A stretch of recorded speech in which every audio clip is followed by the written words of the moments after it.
একটা বাইরের লোক আমাদের বাড়ি ডিসিশন মেকার হয়ে গেল। কি বলছো রেশমি? কে ডিসিশন মেকার? কার ডিসিশন মেকার? শোনো শোনো, এত রিয়াক্ট কেন করছো? শোনো ঋতুরাজ, তোমার হয়তো খারাপ লাগছে না, কিন্তু আমার খারাপ লাগছে, আমার যথেষ্ট খারাপ লাগছে, খুবই খারাপ লাগছে আমার। মামাম তো আমার, তাই জন্য আমার খারাপ লাগছে। কি হয়েছে আমাদের বলো তো। কি হয়েছে বলো তো? তুমি মন খুলে একটু কথা বল। দেখো, তুমি তো এই বাড়ির বউ, আমরা তো মেনে নিয়েছি সেটা। সুতরাং তোমার সমস্ত দায়িত্ব, ভালো মন্দ সবকিছু দেখার দায়িত্ব আমাদের। কি হয়েছে বল? তুমি লোকটার উপরে এত বিরক্ত হয়ে আছো কেন? এর আগেও আমি খেয়াল করেছি। দাদান, বিরক্ত হওয়ার যথেষ্ট কারণ আছে, আমি তাই বিরক্ত হচ্ছি। লোকটা একটা ফ্রড, কোনোভাবে মামামকে ইনফ্লুয়েন্স করেছে। আজকে যখন হসপিটালে আমি আর ঋতুরাজ গেলাম, আমাদের দুজনকে দেখে ফার্স্ট কোয়েশ্চেন হলো, তোমরা দুজন এলে যে? উনি কেন এলেন না? বাড়িতে এতজন থাকতে উনি কেন মামামের সঙ্গে দেখা করতে যাবেন, কেন মামামের কাছে যাবেন? আমি তো সেটাই বুঝতে পারছি না। তুমি বুঝতে পারবে না, কি করি বা বুঝবে? আসলে ওকে যে অনুজের মতো দেখতে, সেই জন্য ও হয়তো ভাবছে এটাই অনুজ, কিন্তু সেটা তো সত্যি নয়। একটা কথা বলো তো দাদান, যে মানুষটা মারা গেছে, এতগুলো বছর হয়ে গেল, সে হঠাৎ করে তো ফিরে আসতে পারে না, এটা সম্ভব? হ্যাঁ, কে কিভাবে ফিরে আসতে পারে কি পারে না সেটা প্রমাণ সাপেক্ষ।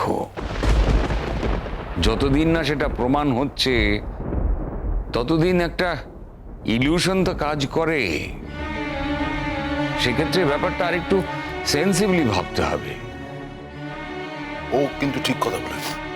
সে যখন জানা যাবে, যখন প্রমাণ হবে, তখন দেখা যাবে। এখন থেকে ওকে তো ডিসিশন মেকার বানিয়ে দেওয়ার কোনো মানে হয় না। একটা মানুষ যে নিজের পরিচয় জানে না, নামটা পর্যন্ত বলতে পারে না, সে হাসপাতালে গিয়ে কি করবে? মামাম তো এটাও বলেছে যে ওকে নিয়ে নাকি মামাম পাহাড়ে চলে যাবে। একেবারে শোনায় সোহাগ। রেশমি, এই কথাটা কি তোমার মা তোমাকে বলেছেন, না তুমি ওই ভদ্রলোকের কাছ থেকে জানলে? কার কথা শুনে তুমি এতটা রিয়াক্ট করছো বলো তো? ছোট দিদি, অবভিয়াসলি আমি মামামের কথা শুনে এইভাবে রিয়াক্ট করছি। প্রথমে উনি সকালে আমাদের দুজনকে বলেছিলেন, আমি কিছুতেই বিশ্বাস করিনি, কিন্তু তারপরে মামা, আমি জাস্ট বুঝতে পারছি না এসব কি হচ্ছে। কি যে হয়েছে মানে বুঝতে পারছি না। আন্টি একটু ইরেশনাল কথাবার্তা বলছে, একটু আবেগপ্রবণ হয়ে উঠেছেন, তাতে এমন অনেক কথা বলছেন যেগুলো আমি বুঝতে পারছি। না, এইসব অজুহাত দিও না। ও যদি অনুজ না হয় তখন? আমি তো আশা করছি না ও অনুজ ফিরে এসেছে। আমার সঙ্গে তার সন্তানের সম্পর্ক, ওর সঙ্গে কি সম্পর্ক? ও কি করে আশা করে? আর যদি অনুজ হয়, ও একটা সময় সম্পর্ক হয়েছিল, বিয়ে হয়েছিল, তারপরে সেই বিয়ে ভেঙে যায়, অনেক বছর হয়ে গেছে, এখন কি করে আশা করে? আমি বুঝতে পারছি না। ও যদি সত্যি অনুজ হয় তাহলে কি করবে? ওর সঙ্গে গিয়ে এই বাড়ি ছেড়ে থাকবে? উনি অনুজ চ্যাটার্জি কিনা সেটা তো আগে প্রমাণ হওয়া দরকার। এক্স্যাক্টলি। তার আগে থেকে একটা অজানা অচেনা লোককে এত প্রায়োরিটি দেওয়ার কি দরকার আছে? ওই লোকটা যখন সকালবেলা আমাকে ঋতুরাজকে বললো যে উনি আমাদের সঙ্গে যেতে চান, আমরা তো না বলেছিলাম, কিন্তু মামাম কি করলো? ডিরেক্টলি ফোন করে ওনাকে বাড়িতে ডেকে নিলেন। বোঝাতে পারবো না আমার এক্স্যাক্টলি আমি কি ফিল করছি। কেউ একটা ঠাস করে গালে চড় মেরে দিচ্ছে আমাকে। আমি না জাস্ট হচ্ছে মাথা কাটা যাচ্ছে, আমার কিচ্ছু ভালো লাগছে, আমি কিচ্ছু বুঝতে পারছি না কি হচ্ছে। দেখোই না বাবা, আন্টির উপর একটু ভরসা রাখো। হয়তো আন্টির এটা পার্ট অফ দ্য জব, মানে উনি কি এই পরিচয়টা বার করার জন্যই হয়তো উনি এগুলো করছেন। এত না না, সান্ত্বনা দিও না আমাকে। ঋতুরাজ, তোমার থেকে আমার মামামকে আমি বেটার চিনি, বুঝি। সান্ত্বনা দিয়ে না আমাকে কোনো লাভ হবে না। আমি কোনো সান্ত্বনা নিতে পারছি না এই মুহূর্তে দাঁড়িয়ে। আরে আমি এত বেশি ওভার রিঅ্যাক্ট করো না রেশমি। তোমার মায়ের যদি ওনার প্রতি কোনো ফিলিং তৈরি হয়ে থাকে, তোমার মায়ের যদি মনে হয় যে ওই মানুষটা তার সঙ্গে থাকলে তোমার মা ভালো থাকবেন, আর সে যদি অনুজ চ্যাটার্জি না হয়েও অন্য কেউ হন, তাহলেও বোধহয় তোমার কিছু করার নেই রেশমি।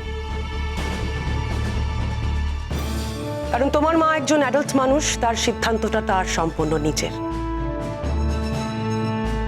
সারা জীবন সেই মানুষটা একা থেকে কষ্ট পেয়েছেন, আর যদি অনুজ চ্যাটার্জির মতো অন্য কেউ তার জীবনে আসেও, আর তাতে যদি তোমার মা ভালো থাকেন, তাহলে বোধহয় তোমার এভাবে রিঅ্যাক্ট করার কথা নয়।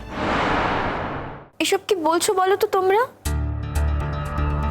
আমার মাম্মাম এরকম একটা কাজ করবে আমি মেনে নেব? না না, তোমরা মেনে নিতে পারলো না, আমি পারছি না, আমার পক্ষে পসিবল হচ্ছে না, ইম্পসিবল জাস্ট। আমি মাম্মামকে কখনো ওভাবে দেখিনি। মাম্মাম যদি এরকমই ভাবে চলতে থাকে, তাহলে আমি মাম্মামের সঙ্গে আর কোনো সম্পর্কই রাখবো না, সব সম্পর্ক শেষ করে দেবো আমি। না না, মানে ও তো ঠিক কথাই বলেছে, তাই না? মানে একটা অচেনা অজানা লোক হঠাৎ এসে ওদের বাড়িতে থাকবে, মানে এখানে আসবে, তাকে আমরা অনুজ বলে ধরে নিচ্ছি, অনুজ বলে ডাকছি, তার মানে তো এইটা নয় না যে সে অনুজই হয়ে গেল। এটা তো হতে পারে না। ওর মারও তো সেটা বোঝা উচিত, সতর্ক থাকা উচিত। এই বাড়িতে না হয় অনেক লোক আছে, আমরা অনেকে একসঙ্গে থাকি, ওখানে তো ওর মা একা থাকে। আশ্চর্য, কোনো তো বিপদ আপদও ঘটতে পারে। দিদি ভাই, ওর মা পুলিশে চাকরি করেছে, আমরা কিন্তু করিনি। ওর মা অপরাধী ধরেছেন, আমরা কিন্তু ধরিনি। সুতরাং ওর মায়ের এইটুকু সেন্স নিশ্চয়ই রয়েছে, আমরা নাই বা এই বিষয়ে মাথা ঘামালাম না, তোমরা মাথা নাই ঘামাতে পারো, কিন্তু আমাকে মাথা ঘামাতে হবে। আমি কিছুতেই এটা মেনে নিতে পারছি না, আমি পারবো না কখনো। আমি যদি গিয়ে দেখি না যে ওই লোকটা আমাদের বাড়িতে সত্যি সত্যি আছে, ওই লোকটা এখনো আমাদের বাড়িতে আছে, আমি কিন্তু ডিরেক্টলি ওনাকে জাস্ট বের করে দেবো। আমি ওই লোকটাকে কিছুতেই মামামের সঙ্গে অ্যালাউ করবো না। কেন? কোন অধিকারে? বাড়িটা কি তোমার একার নাকি? না, বাড়িটা আমার নয়, কিন্তু মা তো আমার। ও তো ঠিক কথাই বলেছে।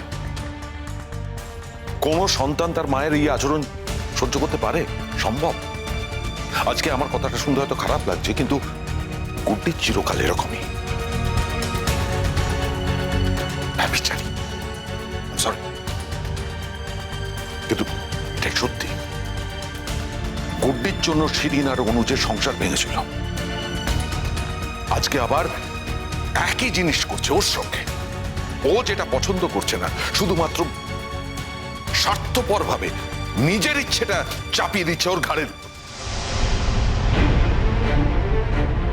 আরে বায়োলজিক্যাল মাদার না হতে পারে, নিজের পেট থেকে হয়তো সন্তানকে জন্ম না দিয়ে থাকতে পারে, পালন তো করেছে, বড় তো করেছে, মানুষ তো করেছে মেয়েটাকে। সেইটুকু দায়িত্ব থাকবে না এটা মায়ের? যা খুশি তাই করতে পারে নাকি? কারো সম্পর্কে কোনো রকম ইল কমেন্ট কিন্তু আমরা শুনবো না। Please stop this. কথা বলতে তো ট্যাক্স লাগে না, কথা একটা বলে দিলেই হয়। ও তো চিরকালই লোককে অসম্মান করে এসেছে। ওটা যদি অন্যায় হয়ে থাকে, তাহলে এটাও যে সমানভাবে অন্যায়, সেটা কি ও বোঝে? একটা সামান্য ব্যাপার নিয়ে তোমরা আজকালকার ছেলে মেয়ে হয়ে এইভাবে রিঅ্যাক্ট করতে পারো, আমি ভাবতেও পারি না। আমি তো দেখছি রেশমি, তুমি তোমার মাকে ট্রাস্টই করো না।